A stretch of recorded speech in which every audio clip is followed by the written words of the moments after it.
లో సంచలనం రేపినటువంటి software engineer Vijaya Reddy ఆత్మహత్య కేసులో మరో ట్విస్ట్ చోటు చేసుకుంది. తనకు ప్రాణహాని ఉందని మేడపల్లి పోలీసులకు విజయారెడ్డి భర్త సురేందర్ రెడ్డి ఆశ్రయించారు. తన భార్య తరపు కుటుంబంతో తన ప్రాణ ముప్పు ఉందంటూ కూడా ఆయన ఫిర్యాదు చేశారు. ఆస్తి కోసం తన కుటుంబాన్ని తనకు కాకుండా చేశారని, విజయారెడ్డి తల్లి, అన్న, వదినే విజయారెడ్డి ఆత్మహత్యకు కారణమంటూ కూడా ఆయన ఆరోపించారు. భార్య పిల్లలు చనిపోయినటువంటి 25 రోజులకే ఆస్తుల కోసం తనను బెదిరించారంటూ కూడా ఆయన ఆవేదన వ్యక్తం చేస్తూ తనకు రక్షణ కనిపించాలంటూ కూడా ఆయన కోరారు. తాను చనిపోతే ఆస్తిని తన తల్లిదండ్రులకి, ట్రస్ట్కి రాసిస్తానంటూ ఆయన తెలియజేశారు. కన్ను ఉందేమో నాకు తెలియదు. మూడు రోజుల తర్వాత చనిపోయిన 3 రోజులకి నా ఆస్తులన్నీ నా చెల్ల మీదే ఉన్నాయి, నా ఆస్తులన్నీ మా బిడ్డ మీద ఉన్నాయని చెప్పారు. అది కరెక్ట్ కాదు. అంత అది తప్పుదూ పట్టేయడానికి, మీడియాని పోలీసు వాళ్ళు తప్పుదూ పట్టేయడానికి, వాళ్ళ ఆస్తులు ఏమి లేవు ఈమె పేరు మీద. ఎవరైనా కానీ తన ఆస్తులు తన మీద పెట్టుకుంటే తన ఆస్తులు బిడ్డ పేరు మీద పెట్టారు. ఇంకోటి ఏంటి అంటే, మా ఆస్తులే ఆయన రియల్ ఎస్టేట్ చేసేది. రియల్ ఎస్టేట్ చేసి మేము ఇచ్చిన డబ్బులతో రియల్ ఎస్టేట్ చేసేది. అప్పుడు మా వైఫ్ డబ్బులు ఇచ్చింది కాబట్టి మా వైఫ్ మా పేరు చేసుకోవాలనుకుంటుంది, కానీ అతని పేరు మీద చేయాలనుకోదు. ఎందుకంటే అతని మీద నమ్మకం లేదు మా వైఫ్కు.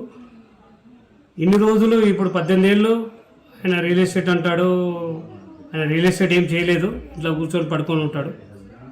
ఏదైనా రియల్ ఎస్టేట్ చేయాలనుకుంటే వాళ్ళ చెల్లెకి చెప్తాడు, ఈడ ఒక 40 లక్షలు ఉంది ఈఎంఐ అని. 40 లక్షలు ఇచ్చిన తర్వాత ఆ డాక్యుమెంట్ అంటే మా భార్య దగ్గరకు వస్తాయి, సిగ్నేచర్ పెడుతుంది. ఓన్లీ రిజిస్ట్రేషన్ టైంకే వెళ్ళి రిజిస్ట్రేషన్ చేసుకొని వస్తుంది. ఇవన్నీ వాళ్ళు చెప్పినవి రాంగు. మీరు పర్సనల్గా ఎంక్వైరీ చేయండి. మీరు ఎంక్వైరీ చేసి దాంట్లో నిజాలు తెలపండి. రైట్. భార్య పిల్లలు చనిపోయినటువంటి 25 రోజులకే తనను వేధిస్తున్నారంటూ కూడా భర్త పోలీసులకు సంబంధించి కూడా ఫిర్యాదు చేయడం జరిగింది. అలాగే కావాలనే తన భార్యను చంపేశారు. తమ తల్లి అలాగే అన్న, వదిన అందరూ కూడా కలిసి వారి సూటిపోటి మాటలతో తన భార్యను పొట్టన పెట్టుకున్నారంటూ కూడా సురేందర్ రెడ్డి ఆరోపిస్తూ ఉన్నారు. ఇదే అంశానికి సంబంధించి మరిన్ని డీటెయిల్స్ అందించడానికి మా కరెస్పాండెంట్ ఫోన్ ద్వారా కుమార్ సిద్ధంగా ఉన్నారు. కుమార్.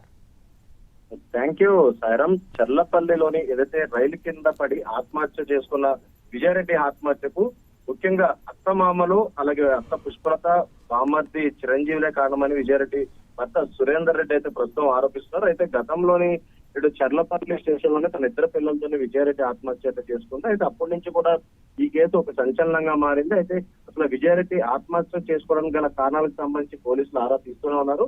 అయితే ఇప్పుడు తాజాగా విజయారెడ్డి భర్త సురేందర్ ఏదైతే తన అత్త అలాగే బామ్మర్దిపై అయితే ఆరోపిస్తున్నారు. ముఖ్యంగా సొంత వాళ్ళని నమ్మించి మోసం చేశారంటూ కూడా ఇటు తన భర్త చెప్తున్న పరిస్థితి ఉందో. అయితే ఆస్తి కోసం ఏదైతే కుటుంబాన్ని తనకు కాకుండా చేశారంటూ కూడా భర్త సురేంద్ర అయితే ఆరోపిస్తున్నారు. అయితే తన అత్త, బామ్మర్ది అలాగే బామ్మర్ది భార్య ఇదంతా చేశారంటూ కూడా ఆయన సంచలన విషయాలు అయితే బయటకు చెప్తున్న పరిస్థితి ఉంది.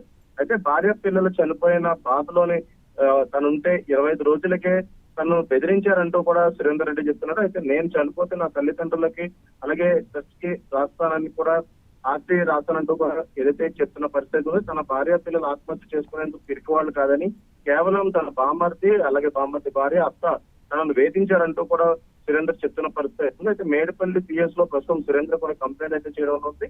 ముఖ్యంగా తన ప్రాణహాని ఉంది, రక్షణ కల్పించారంటూ కూడా ప్రస్తుతం సురేంద్ర ఏదైతే మేడపల్లి పిఎస్ లో ఒక కేసు కూడా నమోదు చేయడం జరిగింది.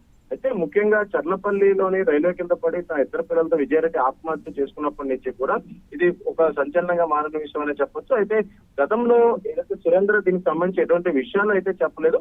అయితే తన భార్య చనిపోయిన 25 రోజులకి ఏదైతే తనను చంపుతానంటూ కూడా తన బామర్దితో పాటు అత్త అలాగే బామర్ది భార్య కూడా ఏదైతే బెదిరించినట్లయితే సురేందర్ చెప్తున్న పరిస్థితి. అయితే ప్రస్తుతం మేడపల్లి పిఎస్ లో దీనిపై కేసు అయితే నమోదైంది. దీనిపై పూర్తి విచారణ చేపడతామంటూ కూడా ఇప్పటికే పోలీసు వర్గాలు అయితే తెలియజేశారు.